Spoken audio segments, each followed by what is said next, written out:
Hi friends, good morning. Welcome to my cooking channel. So ನಾನಿವತ್ತು ಏನಂದರೆ ಸಿಂಪಲಾಗಿ ಒಂದು ಅಕ್ಕಿ ಹಾಲು ಹಾಕಿ ಪಾಯಸ ಮಾಡ್ತಾಯಿದ್ದೀನಿ. ಅಕ್ಕಿ ಪಾಯಸ ತುಂಬಾ ಟೇಸ್ಟಿಯಾಗಿರುತ್ತೆ. ಖಂಡಿತ ಒಮ್ಮೆ ಈ ಥರ ಟ್ರೈ ಮಾಡಿ. ಸೊ ಈ ಥರ ಹಬ್ಬಗಳೇನಾರು ಇದ್ದರೆ ಇದೊಂದು ಪಾಯಸ ಮಾಡಿ ಸೈಡ್ಸ್ ಎಲ್ಲ ಮಾಡ್ಕೊಂಡು ತಿಂದ್ಬಿಟ್ರೆ ಊಟ ತುಂಬಾ ಚೆನ್ನಾಗಿರುತ್ತೆ. ಅಷ್ಟು ಚೆನ್ನಾಗಿರುತ್ತೆ. ಮತ್ತು ಯಾರಾದ್ರೂ ಗೆಸ್ಟ್ ಬಂದಾಗಲೂ ಸಹ ತುಂಬಾ ಚೆನ್ನಾಗಿರುತ್ತೆ. ಓಕೆ, ನಾನು ಏನೆಲ್ಲ ಇಂಗ್ರೀಡಿಯೆಂಟ್ಸ್ ತೊಗೊಂಡಿದ್ದೀನಿ ಅಂದರೆ ನಾನು ಇಲ್ಲಿ ಒಂದು ಸಣ್ಣದೊಂದು ಗ್ಲಾಸು ಅಕ್ಕಿ ತೊಗೊಂಡಿದ್ದೀನಿ. ಮತ್ತು ಅದಕ್ಕೆ ಸರಿಯಾಗಿ ಇದರಲ್ಲೇ 1 ಗ್ಲಾಸು ಬೆಲ್ಲ ತೊಗೊಂಡಿದ್ದೀನಿ. ಸೊ ಸ್ವೀಟಿಗೆ ಅನುಗುಣವಾಗಿ ನೀವು ಬೆಲ್ಲನ ಆ್ಯಡ್ ಮಾಡ್ಕೊಳ್ಳಿ. ಸೊ ಸಪ್ಪೆ ಏನಾದರೂ ಅನ್ನಿಸ್ತು ಮಾಡುವಾಗ ಅಂದಾಗ ಇನ್ನೂ ಸ್ವಲ್ಪ ಬೆಲ್ಲ ಬೇಕಾದರೆ ಆ್ಯಡ್ ಮಾಡ್ಕೊಳ್ಳಿ. ಇಷ್ಟು ಸಾಕಾಗುತ್ತೆ. ಮತ್ತು ಇಲ್ಲಿ ಅರ್ಧ ಲೀಟ್ರ್ ಹಾಲು ತೊಗೊಂಡಿದ್ದೀನಿ. ಸೊ ಹೇಗೆ ಮಾಡಬೇಕು ಅಂದರೆ ಫಸ್ಟು ನಾವು ಈ ಅಕ್ಕಿನ ಬೇಯಿಸ್ಕೊಂಡು ಬರೋಣ. ವಾಶ್ ಮಾಡಿಕೊಂಡೆ ಇದಕ್ಕೊಂದು 4 ಗ್ಲಾಸ್ ನೀರು ಹಾಕ್ಕೊಂಡು ಇದನ್ನು ಸ್ವಲ್ಪ ತೆಳ್ಳಗೆ ಗಂಜಿ ಥರನೇ ಬೇಯಿಸ್ಕೊಂಡು ಬರೋಣ. ಓಕೆ, ಇಷ್ಟು ನೀರು ಹಾಕ್ಬಿಟ್ಟು ಇದರಲ್ಲೊಂದು 4 ಗ್ಲಾಸ್ ನೀರು ಹಾಕಿದ್ದೀನಿ. ಇದರಲ್ಲಿ 1 ಗ್ಲಾಸ್ ಬೆಲ್ಲ ತೊಗೊಂಡಿದ್ದೀನಿ. ಸೊ ಇದನ್ನೇನು ಮಾಡೋಣ ಅಂದರೆ ಚೆನ್ನಾಗಿ ಸಾಫ್ಟಾಗಿ ಅಕ್ಕಿ ಎಲ್ಲ ಬೇಯಬೇಕು. ಆ ಥರ ಬೇಯಿಸ್ಕೊಂಡು ಬರೋಣ. ಆಮೇಲೆ ಇದರೊಳಗಡೆ ಹಾಲು ಹಾಕ್ಬಿಟ್ಟು ಕುದಿಲಿಕ್ಕಿಟ್ಟು ಆ ಬೆಲ್ಲದ ನೀರನ್ನು ಅದಕ್ಕೆ ಸೂಸಿದ್ರೆ ಪಾಯಸ ಪ್ರಿಪೇರ್ ಆಗಿಬಿಡುತ್ತೆ. ತುಂಬಾ ಚೆನ್ನಾಗಿರುತ್ತೆ ಮತ್ತು ಬೇಗನೂ ಆಗುತ್ತೆ. ಓಕೆ, ಇದನ್ನು ಬೇಯಲಿಕ್ಕಿಡೋಣ. ಓಕೆ, ಇದು ಮೀಡಿಯಮ್ ಊರಿನಲ್ಲೇ ಇದಾಗಲಿ.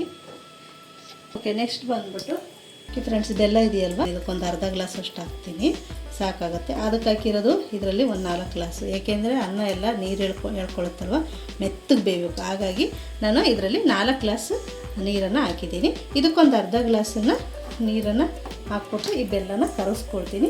ಆ ಅಕ್ಕಿ ಬೆಂದಮೇಲೆ ಅದನ್ನು ಇದರಲ್ಲಿ ಹಾಕ್ಕೊಳ್ಳೋಣ. ಇದು ಪ್ಯಾಕೆಟ್ ಹಾಗೇ ಇರಲಿ. ಅದು ಅಕ್ಕಿ ಬೆಂದಮೇಲೆ ಇದನ್ನು ಕಟ್ ಮಾಡಿ ಅದರಲ್ಲೇ ಡೈರೆಕ್ಟಾಗಿ ಹಾಕ್ತೀನಿ. ಓಕೆ ಫ್ರೆಂಡ್ಸ್, ಇದನ್ನು ಕರಗಿಸ್ತೀನಿ. ಓಕೆ, ಇದು ಕರಗಲಿ. ಓಕೆ, ಬೇಯ್ತು. ನೆಕ್ಸ್ಟ್ ಪ್ರೊಸೀಜರ್ ಹೇಳ್ತೀನಿ ನಾನು ನಿಮಗೆ. ಓಕೆ ಫ್ರೆಂಡ್ಸ್, ನೋಡಿ 3 ವಿಷಲ್ ಕೊಟ್ಟು ತೊಗೊಂಬಂದಿನಿ. ಸೊ ಸಾಫ್ಟಾಗಿ ಬೆಂದಿದೆ. ಸೊ ಇದನ್ನು ಈಗ ಏನು ಮಾಡೋಣ ಅಂದರೆ ಈ ಥರ ನೋಡಿ, ಈ ಥರ ಆಗಿದೆ ಅಲ್ವ. ಇದಕ್ಕೇನೆ ನಾನೀಗ ಹಾಲು ಹಾಕ್ತೀನಿ. ಫಸ್ಟಿಗೆ ಸ್ವಲ್ಪ ಹಾಕ್ಕೊಂಡು ಫಸ್ಟ್ ಇದು ಜಾಸ್ತಿ ಹಾಲು ಹಾಕಿದ ತಕ್ಷಣ ತೆಳಗಾಗ್ಬಿಡುತ್ತೆ. ಸೊ ಈ ಥರ ಸ್ಮ್ಯಾಶ್ ಮಾಡೋಕ್ಕಾಗಲ್ಲ. ಸೊ ಸ್ಮ್ಯಾಶರ್ ಇದ್ದರೆ ಈ ಥರ ಸ್ಮ್ಯಾಶ್ ಮಾಡಿ, ಇಲ್ಲಾಂದರೆ ಈ ಸ್ಪೂನಲ್ಲಿ ಈ ಥರ ಸಾಫ್ಟಾಗಿ ಬೆಂದಿರುತ್ತೆ ಅಲ್ವಾ, ಸಾಕಾಗುತ್ತೆ. ಈ ಥರ ನೋಡಿ ಎಷ್ಟು ಚೆನ್ನಾಗಿ ಸಾಫ್ಟಾಗಿ ಬೆಂದಿದೆ ನೋಡಿ, ಸಾಕು. ಈ ಥರನ ಅಗಗಳಾಗಿ ಸ್ವಲ್ಪ ಕಾಣಬೇಕು, ಚೆನ್ನಾಗಿರುತ್ತೆ ಪಾಯಸ. ಸೊ ಈ ಮೆಥಡಲ್ಲಿ ಮಾಡ್ಬೋದು ನಿಮಗೆ. ನಾನಿಲ್ಲಿ ಏನು ಅಂದರೆ ಇದು ಆಪ್ಷನಲ್ಲು ನೋಡಿ. ಇಲ್ಲಿ 1-2 ಸ್ಪೂನು ಹಸಿ ತೆಂಗಿನ ತುರಿ ಮತ್ತು ಒಂದು 10 ಗೋಡಂಬಿ ರುಬ್ಬಿ ಹಾಕ್ತಾಯಿದ್ದೀನಿ. ಸೊ ಇದು ಆಪ್ಷನಲ್ಲು. ಇದಕ್ಕೆ ಸ್ವಲ್ಪ ಹಾಲು ಹಾಕ್ಕೊಂಡು ರುಬ್ತೀನಿ. ಸ್ವಲ್ಪ ಹಾಲು ಹಾಕ್ಕೊಂಡು ರುಬ್ತೀನಿ. ಈ ಬ್ಯಾಲೆನ್ಸ್ ಹಾಲಿದೆಯಲ್ಲ, ಇದಷ್ಟನ್ನು ಹಾಕ್ಬಿಡೋಣ. ಚೆನ್ನಾಗಿ ಈ ಥರ ಸಾಫ್ಟ್ ಮಾಡಿಕೊಂಡು ಅದನ್ನೆಲ್ಲ ಸ್ಮ್ಯಾಶ್ ಮಾಡಿ ಆಮೇಲೆ ಫುಲ್ ಬ್ಯಾಲೆನ್ಸ್ ಹಾಲಿದೆಯಲ್ವ ಅದಷ್ಟನ್ನು ಹಾಕ್ಬಿಡಿ. ಹಾಕ್ಬಿಟ್ಟು ಈ ಥರ ಚೆನ್ನಾಗಿ ಮಿಕ್ಸ್ ಮಾಡಿ. ಇಲ್ಲಿ ಏಲಕ್ಕಿದು ಲವಂಗ ಸಿಪ್ಪೆ ಬೆರಕೆನ ಕುಟ್ಟಿಟ್ಕೊಂಡಿದ್ದೆ. ಸೊ ಅದನ್ನು ಆ್ಯಡ್ ಮಾಡ್ತಾಯಿದ್ದೀನಿ.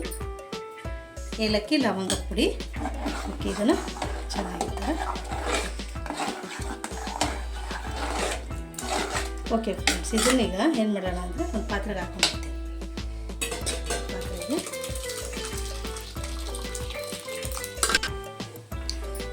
ಓಕೆ ಫ್ರೆಂಡ್ಸ್, ನೋಡಿ ಎಷ್ಟು ಚೆನ್ನಾಗಿ ಕಾಣಿಸ್ತಾ ಇದೆ. ಚೆನ್ನಾಗಿ ಇದನ್ನು ಸ್ಮ್ಯಾಶ್ ಮಾಡ್ಕೊಳ್ಳಿ. ಈ ಥರ ತಿರುತ್ತಾ ಬೆಂದಿರುತ್ತೆ ಅಲ್ವಾ, ತುಂಬ ಸಾಫ್ಟಾಗಿರುತ್ತೆ. ಹಿಂಗಂದ್ರೆ ಸಾಕು. ಸೊ ಅಷ್ಟೇ, ಸ್ವಲ್ಪ ನೀರನ್ನ ಜಾಸ್ತಿನೇ ಹಾಕ್ಕೊಂಡು ಬೇಯಿಸ್ಕೊಳ್ಳಿ. 1-2-3 ವಿಷಲ್ ಕೊಟ್ಟರೆ ಸಾಕು, ಬೆಂದ್ಬಿಡುತ್ತೆ. ಓಕೆ, ಇಲ್ಲಿ ಬೆಲ್ಲದ ನೀರು ಕರಗಿಸಿಟ್ಕೊಂಡಿದ್ದೆ ಅಲ್ವಾ, ಇದನ್ನು ನಾನು ಸೋಸ್ಕೊಳ್ತೀನಿ ಇದಕ್ಕೇ. ಸೊ ಸ್ವೀಟ್ನ ಚೆಕ್ ಮಾಡಿಬಿಟ್ಟು ಹಾಕ್ಕೊಳ್ಳಿ. ನಿಮಗೆ ಸ್ವೀಟ್ ಇನ್ನೂ ಜಾಸ್ತಿ ಬೇಕು ಅಂದರೆ ಸ್ವಲ್ಪ ಜಾಸ್ತಿನೇ ಆ್ಯಡ್ ಮಾಡ್ಕೊಳ್ಳಿ.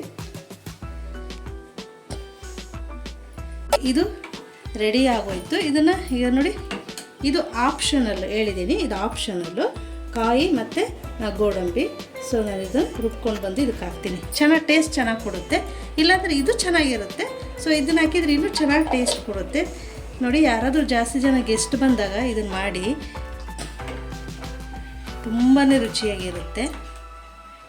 ಇಷ್ಟನ್ನು ಪಟ್ಟು ತಿಂತಾರೆ, ಅಷ್ಟು ಚೆನ್ನಾಗಿರುತ್ತೆ. ಇದಕ್ಕೆ ಸೈಡ್ಸಿಗೆ ಚಿತ್ರಾನ್ನ, ಪಲ್ಯ ಈ ಥರ ಅನ್ನ ಸಾಂಬಾರು ಮಾಡಿಬಿಟ್ರೆ ಒಂದು ಟೈಮ್ ಊಟ ಕಂಪ್ಲೀಟ್ ಆಗಿ ಹೋಗ್ಬಿಡುತ್ತೆ. ಗೆಸ್ಟ್ಗಳು ಬಂದಾಗ ಈ ಥರ ಮಾಡಿ ಚೆನ್ನಾಗಿರುತ್ತೆ, ಇಷ್ಟಪಟ್ಟು ತಿಂತಾರೆ. ಓಕೆ, ಇದು ತಿರುತ್ತಾ ಇದನ್ನು ಹಾಕ್ಬಿಡಿ. ಅದ್ರ ಜೊತೆಗೇ ಕುದ್ಕೊಳ್ಳುತ್ತೆ. ಕುದೀತಾ ಇರುವಾಗಲೇ ಮೀಡಿಯಮ್ ಆಗಿನೇ ಬಂತು ಕುದಿ ಎನ್ನುವಾಗ ಇದನ್ನು ಹಾಕಿ ಚೆನ್ನಾಗಿರುತ್ತೆ. ಇದು ತುಂಬ ಗಟ್ಟಿಯಾಗಿಬಿಡುತ್ತೆ ತಣ್ಣಗಾದ ತಕ್ಷಣ. ಈ ಹದದಲ್ಲಿದ್ದರೆ ಸಾಕು, ತುಂಬಾ ರುಚಿಯಾಗಿರುತ್ತೆ. ಇದು ಚೆನ್ನಾಗಿ ಕುದಿ ಬಂದಮೇಲೆ ಕುದಿಯುವಾಗ ಫ್ಲೇಮ್ನ ಆಫ್ ಮಾಡಿ ಮುಚ್ಚಿಬಿಡಿ. ಅದು ಇರಡಿ ಗಟ್ಟಿ ಆಗಿಬಿಡುತ್ತೆ. ಇದು ಚೆಕ್ ಮಾಡಿಕೊಂಡು ಬೆಲ್ಲ ಬೇಕಾದರೆ ನಿಮಗೆ ಸ್ವೀಟ್ ಬೇಕು ಅಂದರೆ ಮತ್ತೆ ಆ್ಯಡ್ ಮಾಡ್ಬೋದು, ತೊಂದರೆ ಇಲ್ಲ. ನೋಡಿ ಎಷ್ಟು ಚೆನ್ನಾಗಿದೆ. ಸ್ವಲ್ಪ ದ್ರಾಕ್ಷಿ ಗೋಡಂಬಿ ನಾನು ತುಪ್ಪದಲ್ಲಿ ಹುರಿದು ಹಾಕ್ತೀನಿ. ಒಂದೂವರೆ ಸ್ಪೂನಷ್ಟು ತುಪ್ಪನ ಹಾಕ್ಕೊಳ್ತಾ ಇದ್ದೀನಿ. ಸ್ವಲ್ಪ ಗೋಡಂಬಿ ಹಾಕೋಣ.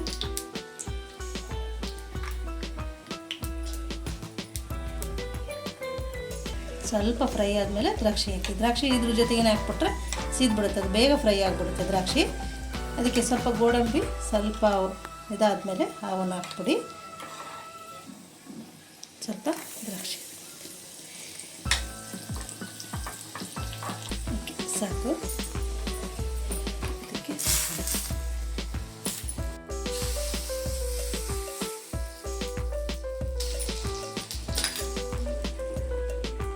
ಮೀಡಿಯಮ್ ಊರಿನಲ್ಲೇ ನೋಡಿ ಎಷ್ಟು ಗಟ್ಟಿ ಆಗ್ತಾ ಬರ್ತಾ ಇದೆ. ನೋಡಿ ಎಷ್ಟು ಚೆನ್ನಾಗಾಯಿತು ಪಾಯಸ.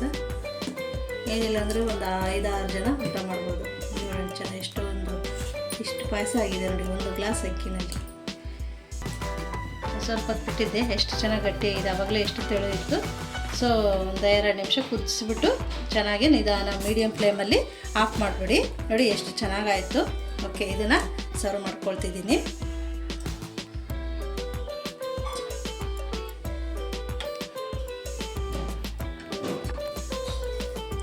ಅದ್ರ ಜೊತೆಗೆ ಉಪ್ಪಿಟ್ಟು ಮಾಡಿದ್ದೆ ನಾನು, ಸೊ ಅದ್ರ ಜೊತೆಗೆ ಸರ್ವ್ ಮಾಡ್ತಾ ಇದ್ದೀನಿ.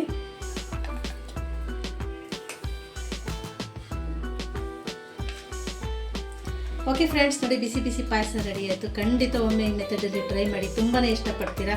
ಪದೇ ಮಾಡ್ಕೊಂಡು ತಿಂತೀರ, ಅಷ್ಟು ಚೆನ್ನಾಗಿರುತ್ತೆ. ಮತ್ತು ಹಾಲು ಅಕ್ಕಿ ಎಲ್ಲ ಹಾಕಿರ್ತೀವಲ್ವ, ಬೆಲ್ಲ ಎಲ್ಲ ಹೆಲ್ತಿಗೂ ಸಹ ತುಂಬಾ ಒಳ್ಳೆಯದು. ಚೆನ್ನಾಗಿ ಈ ಥರ ಏನಾರು ಹಬ್ಬ ಏನಾರು ಫಂಕ್ಷನ್ ಇದ್ದಾಗ ಮಾಡಿ ಸೈಡ್ಗೆ, ತುಂಬಾ ರುಚಿಯಾಗಿರುತ್ತೆ. ಮತ್ತು ಹೇಗೆ ಬಂತು ಅಂತ ನನಗೆ ಕಾಮೆಂಟ್ ಮಾಡಿ, ಮತ್ತು ಲೈಕ್ ಮಾಡಿ, ಶೇರ್ ಮಾಡಿ. ಹೊಸದಾಗಿ ನಮ್ಮ ಚಾನಲೆಲ್ಲ ಯಾರು ನೋಡ್ತಾ ಇದ್ದೀರಾ ಪ್ಲೀಸ್ ಸಬ್ಸ್ಕ್ರೈಬ್ ಮಾಡಿ ಮತ್ತು ಸಪೋರ್ಟ್ ಮಾಡಿ. ಮತ್ತು ನೆಕ್ಸ್ಟ್ ರೆಸಿಪಿಯೊಂದಿಗೆ ನಾನು ನಿಮ್ಮನ್ನು ಭೇಟಿ ಆಗ್ತೀನಿ. ಅಲ್ಲಿವರೆಗೂ ಬಾಯ್.